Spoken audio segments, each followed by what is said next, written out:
I thought this place was going to be like really tense. And I'm thinking like, is that a Starbucks next to a Pete's Coffee?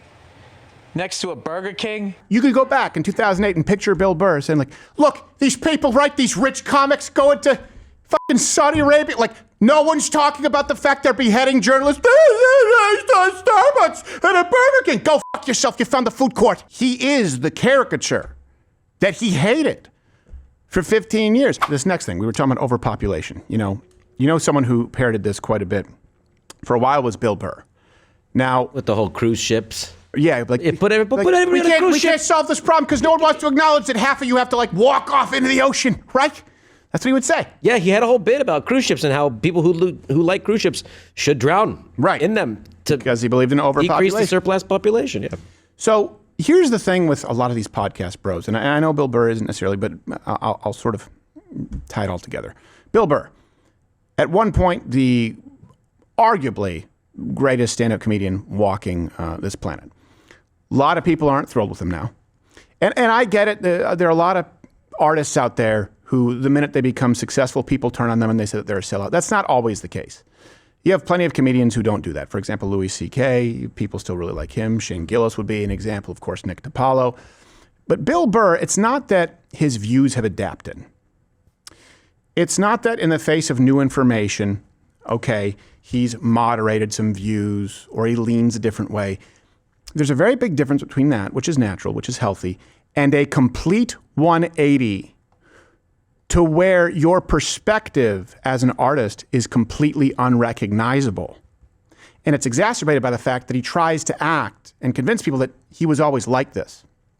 So this is, I think, the problem that Bill Burr is facing. All the things that he's saying now could quite literally be material that he would have used in his dumb guy voice 15 years ago.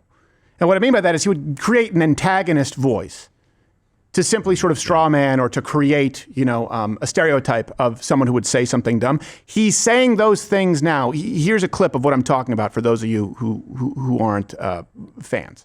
That's how it goes down. It's not just some guy just standing up there. There's Negroes in the pool. Do you approve of this? I work at the bank. Can I be fired immediately, please? I'm just saying, can you just make the shit, believable? And by the way, that was a great bit. One of my favorites. Highly recommended. Now let's go to Bill Burr today. And he starts really loathing his audience. I'll explain to you why. Here he is defending his performance in Saudi Arabia when they had that comedy festival, and there was some backlash. And everybody's just regular. They're dressed different, but they're regular.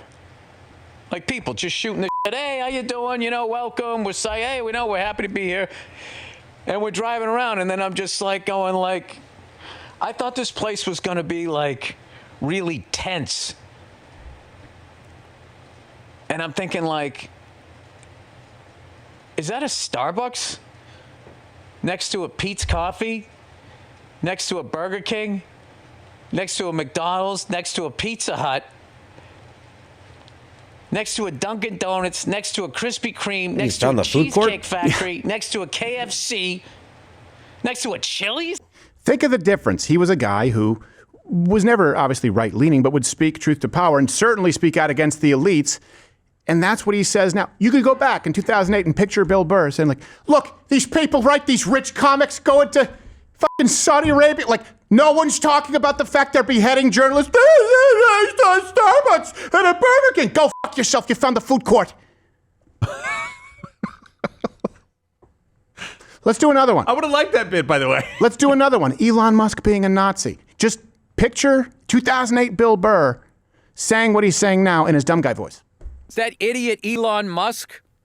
Oh. That guy, he's going to, who evidently is a Nazi? I just refuse to believe that it was an accidental two-time Sieg Heil.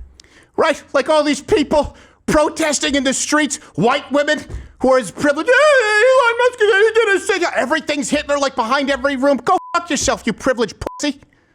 Right? Dude. How about this one? Where now he's in the whole mode of, happy wife, happy life. It's almost like it's antithetical to the persona of Bill Burr 15 years ago. I get along great with my wife now. I don't die on every hill now. I just go, all right, even if it makes no fucking sense to me.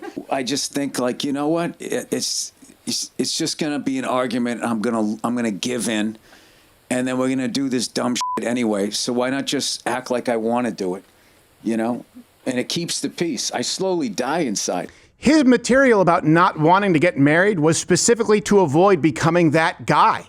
But to be fair, I think that interview there was after his wife wrote and directed and starred in a film where she was having sex with a big black guy with a big black dick. Yeah.